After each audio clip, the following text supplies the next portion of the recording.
Good morning, students. Hope you all are safe and healthy at your homes and have completed your given homework in the last class. And today we are going to discuss about the war with Marathas. We have discussed about the war or battle of the Mysore, which was between mm, Britishers and Tipu Sultan. And in today's video, we will discuss about the war with Marathas.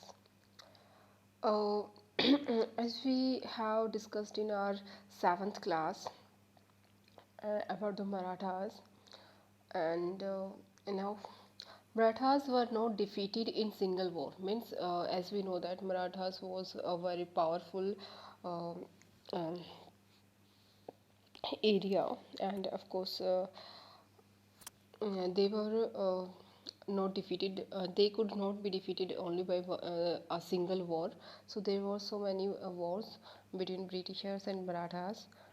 In this, the reason of Marathas war, they were very powerful as company subdued Marathas in a series of war, यानी कि companies ने उनको मराठास को time to time वार के through उन्होंने उनको capture किया उसके एरिया को.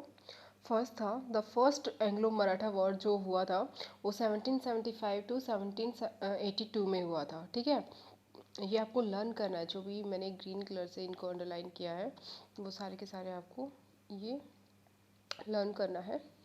डेट्स एंड ये वॉर किस किस के बीच में हुआ था.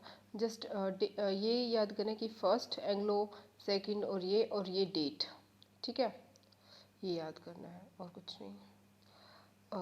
इसमें क्या है, to clear no clear victory of Britisher, treaty of Salbai was signed. यानी कि इसमें क्या हुआ था, जो फर्स्ट हुआ था वर्ल्ड वॉर बोलो मराठास का जो हुआ था वो 1775 में स्टार्ट हुआ था और 82 यानी कि 7 ईयर्स तक वो चला था. ठीक है, दूसरी बात, इसमें कोई भी विक्टीरियस नहीं हुआ था, किसी ने किसी को डिफीट नहीं किया था. बट उनके बीच में क्या हुआ था, जो है एक सालबाई की जो है एक ट्रीटी साइन हुई थी. ओके, उसके बाद में ये जो सेकंड जो हुआ था उनमें क्या हुआ था, जो ब्रिटिश जो हुआ था 1803 में हुआ था और ये 2 ईयर्स तक चला था. 1805 तक चला था. और इसमें क्या था, प्रूव किया था उन्होंने, ब्रिटिशर्स मतलब सक्सेसफुल हुए थे और Britishers gained the territories of Odisha, Agra and Delhi. जो मतलब आज के टाइम पे के जो ये स्टेट्स है ना तीनों, इन एरियाज़ को उन्होंने कैप्चर कर लिया था. कौन कौन से, उड़ीसा, आगरा एंड दिल्ली. जो सेकंड हुआ था 1803 टू 1805.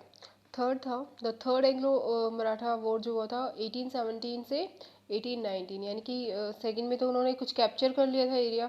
अब इसमें क्या हुआ था, जो है major and decisive battle, Marathas powers were crushed totally. यानी कि इसके बाद जो मराठास है पूरे तरीके से डिस्ट्रॉय कर दिए थे उन्होंने. The Peshwa was removed. जो as we know in Marathas kingdom, the Peshwa was a very powerful post. तो उसमें क्या था, उनको रिमूव कर दिया वहाँ से. सेंट अवे टू बिथर इन कानपुर. यानी कि एक कानपुर में उनको भेज दिया था विद अ पेंशन. यानी कि उन्होंने वहाँ से उसको डिस्प्लेस कर दिया था. और महाराष्ट्र, मराठास का जनरली महाराष्ट्र से रिलेशन है. ठीक है, फिर उन्होंने अलग अलग एरियाज़ को कैप्चर कर लिया. लेकिन जो मराठास के बारे में मेन चीज़ ये है कि उन्होंने कैप्चर कम किया था. बस वो उनको वही था, सौराष्ट्र जो है, हमने लास्ट टाइम जो पढ़ा था कि किस किस तरीके के वो जो है चौथ और दूसरे जो कर यानी कि टैक्सेस वो लेते थे. तो ये सब था. तो उनको क्या कानपुर में भेज दिया. और कानपुर कौन सी जगह पे है, यूपी में है. ठीक है, पेशवा को. नेक्स्ट, अब देखो मराठास के साथ में किस तरीके से वार हुआ था, उसकी कुछ पिक्चर्स इन्होंने दिखाई हुई है. और ये जो है लॉर्ड हेस्टिंग्स थे उस टाइम पे, जो वॉर में उन्होंने रहा था, तो ये देखो दी क्लेम ऑफ पैरामाउंट एसी, यानी कि अब जैसे ही मराठास के साथ में उन्होंने विक्ट्री करी थी तो उसके बाद में उन्होंने पैरामाउंट एसी की एक क्लेम करना स्टार्ट कर दिया। पैरामाउंट एसी मतलब कि ब्रिटिशर्स जो है सुप्रीम है, उनके आगे कोई नहीं आ सकता, तो जो भी वो उनको ठीक लगेगा वो वही करेंगे। ये उनकी एक फीलिंग थी जो वो उस चीज़ को क्लेम करने लग गए थे। From early 19th century company pursued an aggressive policy of territorial expansion, यानी कि उन्होंने क्या किया था, देखो सबसे पहले तो उन्होंने बंगाल को कैप्चर कर लिया था सिराजुद्दौला से, उसके बाद मैसूर को टीपू सुल्तान से, फिर जो मराठास का एरिया है महाराष्ट्र का वो वाला भी एरिया उसको कैप्चर कर लिया था। तो अब उन्होंने एक पॉलिसी ऑफ सुपरमेसी की उनमें आ गई थी, तो उसमें क्या था, अंडर द लॉर्ड हेस्टिंग्स, मतलब कि लॉर्ड हेस्टिंग, ये क्या है, लॉर्ड है, एक वारेन हेस्टिंग्स है और एक लॉर्ड हेस्टिंग्स है। जो अभी मैंने पिक्चर दिखाई थी वो लॉर्ड हेस्टिंग्स की थी, ठीक है।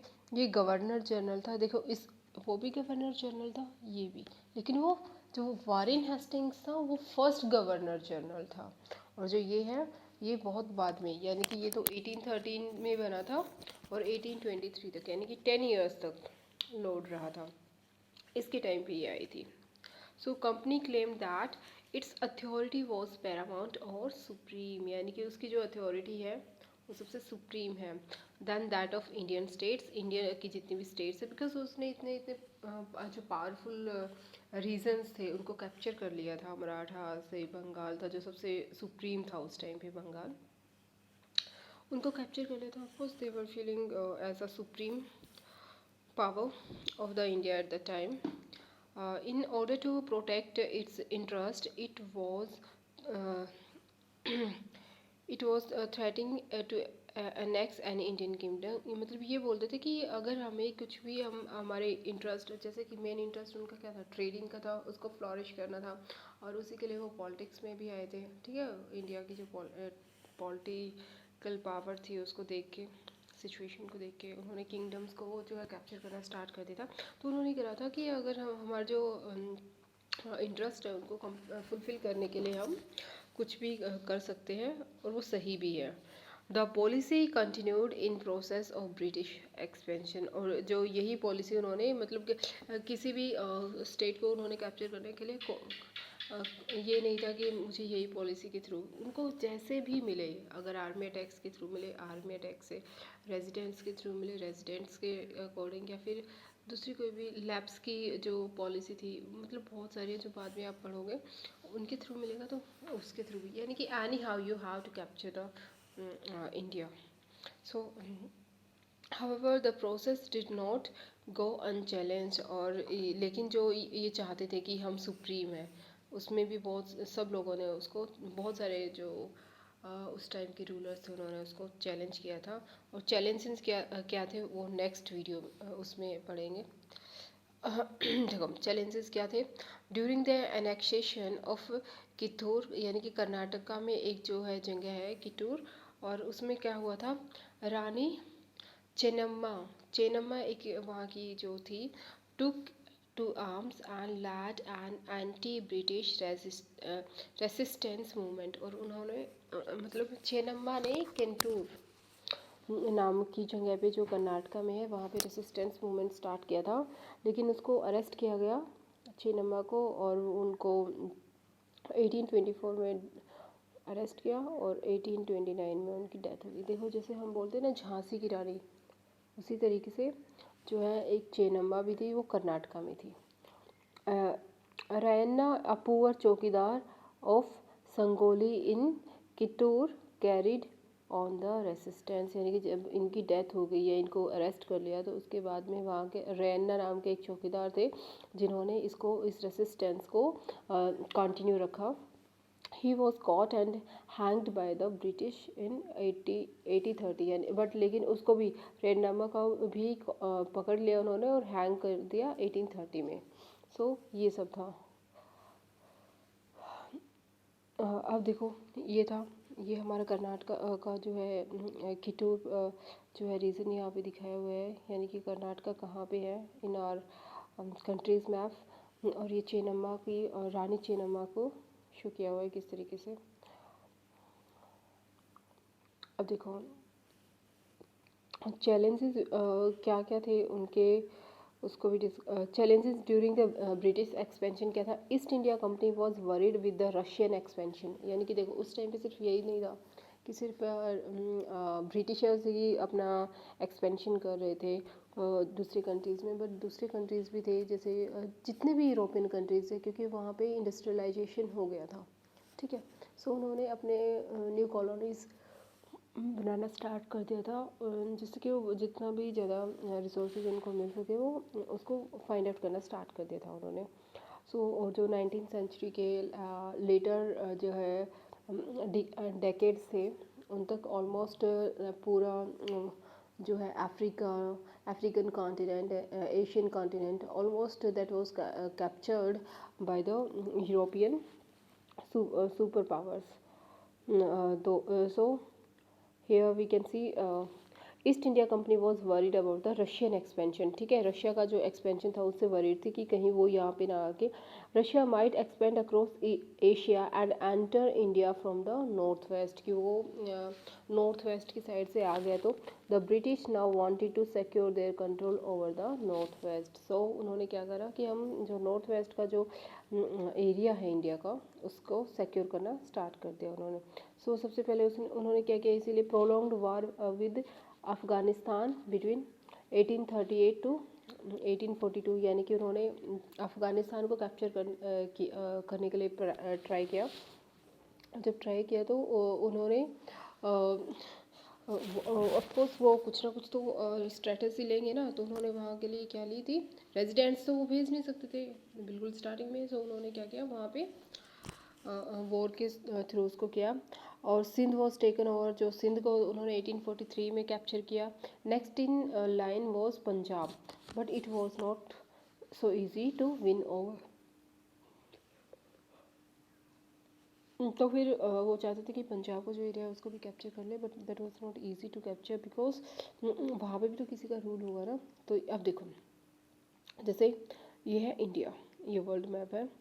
ठीक है, ये है रशियन एम्पायर। ठीक है, रशिया जो है अपना देखो यहाँ से कैप्चर करना स्टार्ट कर दिया, तो वो यहाँ से रशिया भी तो यहाँ से आ सकता है ना, इंडिया को कैप्चर कर सकता है, क्योंकि जब यूरोप से जब वहाँ से ब्रिटिशर्स यहाँ से आ सकते हैं, तो क्या ये लैंड साइड से नहीं आ सकता लैंड रूट के through, because that was also supreme power at that time. So जो इंडिया है, तो ब्रिटिशर्स ने क्या सोचा कि जो ये इंडिया है इसके हम जो दूसरे जो एरियाज़ हैं इसके आसपास में जो एरियाज़ लगते हैं उस टाइम पे, उनको अगर हम कैप्चर कर लेंगे तो हमारा भी जो है कॉलोनीज़ जो है हमारी ज़्यादा बन जाएगी और हम भी ज़्यादा पावरफुल हो जाएंगे, और फिर ये कैप्चर नहीं कर पाएगा। ठीक है, तो ये सब था।